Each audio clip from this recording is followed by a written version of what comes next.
Even your best staff members can become outdated without realizing it. Today on the podcast, we're going to talk about how to help long-term team members adapt their skills without crushing their confidence or losing their loyalty. Hi there, my name is Todd Rhoades. I'm one of the co-founders over at chemistrystaffing.com, and I'm your host here on the Healthy Church Staff Podcast. Hey, before we get going today, I wanted to tell you about a brand new project. Today's the first day I'm releasing it.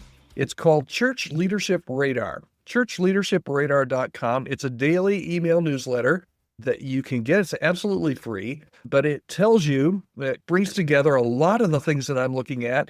It's either news or resources that I find that I think are really helpful and things that you should know about, things that you might want to read every day as a church staff member. A lot of things that I just don't have time to mention here on the podcast every day. So you can get that absolutely free. Just head over right now to churchleadershipradar.com, pop in your name and your email, and you'll be all set. It's absolutely free. You can unsubscribe. All right. Today on the podcast. All right. Cindy, your children's pastor, has been with you, let's say, for 8 years. She's faithful. She's loved by parents. She knows every kid's name. Your pastor might not know all of your kids' names, but Cindy does. The only problem is she's absolutely awesome. She's stellar.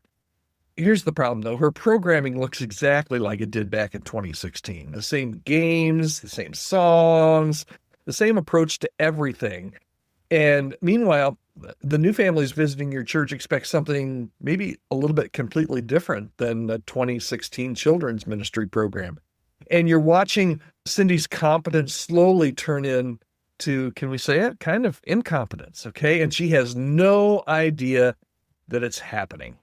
And that's one of the things that nobody really wants to admit about long-term staff. Skills have shelf lives, just like milk in your fridge. And what made somebody exceptional 5 years ago or 10 years ago or 20 years ago might make them just kind of average or blah today. Technology changes, cultures shift. Oh my, have we seen a culture shift in the past 10 years in this country and in the church world as well? Expectations evolve, but here's the kicker. The person with expired skills is usually the last person to know about it. They're still getting positive feedback from the people who've been around forever. And that can create a dangerous blind spot because this is the drift that nobody really sees or talks about, and especially the staff member. Your long-term staff start living off their reputation instead of their current performance. They've stopped learning because they think they've already learned enough. They can do the position inside out with their eyes closed and with their hands tied behind them. And sometimes when they get to that state and their confidence level is that high, new ideas start to feel threatening instead of exciting. And they become defensive when they hear you or somebody else suggest any kind of change to their ministry. You start routing new initiatives around them instead of through them because it's just easier. And you find that the gap between their confidence and their competence keeps growing farther and farther apart. Now listen, these are not bad people, and they're not lazy staff members. They're not. They're just human beings who get a little bit comfortable. And could be that maybe even you're starting to get a little comfortable in your role if you've been there for 5 or 10 years. You never know. That's something that you can consider as you listen to the podcast today.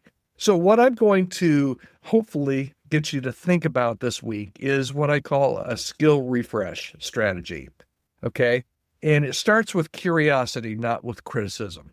That's where you need to start as the person who is the boss of the staff member or their direct supervisor.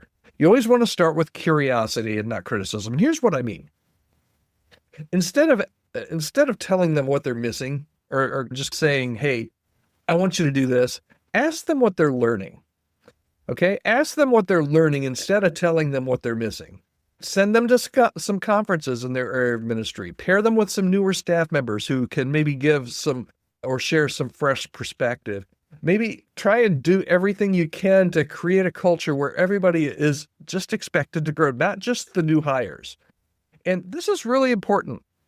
Especially, it's important for new staff members and younger staff members as well, but people that have been doing this for 5, 10, 15, 20 years, they need professional development as part of their process and as part of their role at the church. And if you're not doing that, if you're not sending Cindy to a children's ministry conference every year or every other year so that she can get access to some of these other ideas, if she's not naturally curious, you need to be able to do that. And I would suggest even that you make professional development part of every staff review as well.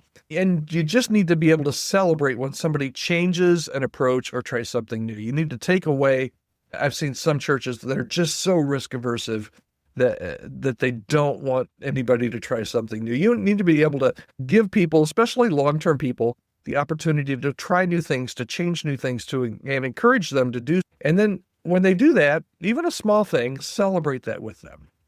So think about your own skill set from 5 years ago. Chances are, if you're a good leader, and I know you are, because you listen to this podcast, right? Think about your own skill set, though, 5 years ago. What were you doing 5 years ago that you would never do now? Your staff need that same opportunity to evolve. The goal isn't to replace them. It's to refresh them. And your church is going to get better when your people and your staff, especially people like Cindy that have been on your staff for a long time, your church will get better when Cindy gets better. So here's your bottom line for today. Competence without growth eventually becomes incompetence. And the person with the outdated skills is always the last person to realize it. So here's your challenge for today. Pick one long-term staff member and ask them this question. Hey, Cindy, what's one thing that you'd like to learn or try in your ministry area this year? Then actually help them do it. Don't wait for them to ask for help because they probably won't. But your long-term staff are assets that are absolutely worth investing in. We talk about that all the time here on the podcast. It is so much better when you've got a staff member like Cindy to work with her and to retain her and to encourage her and to get her to hopefully be able to try new things, help them stay sharp. It's so much better to do that with your current staff than to have to replace them. It's so much easier, so much better, so much less costly. And when Cindy's better, your church will be better. All right. Well, I hope that's been helpful for you today. Hey, if there's any way that I can help you or your church on any kind of healthy church staff initiative, including what we talked about here today, feel free to reach out to me, podcast@chemistrystaffing.com, podcast@chemistrystaffing.com. And also, as I mentioned at the start of the podcast today, check out churchleadershipradar.com. I think you will enjoy the daily newsletter. It's not a lot of fluff, but I think it's a lot of things that you're going to want to read every day to be a more informed and a better church staff member. Churchleadershipradar.com. Just pop in your first name and your email there, and you're all set to go. Absolutely free. You can unsubscribe at any time. All right, that's it. Tomorrow, we're going to be back here on the podcast, so I hope you'll join me then. Have a great day.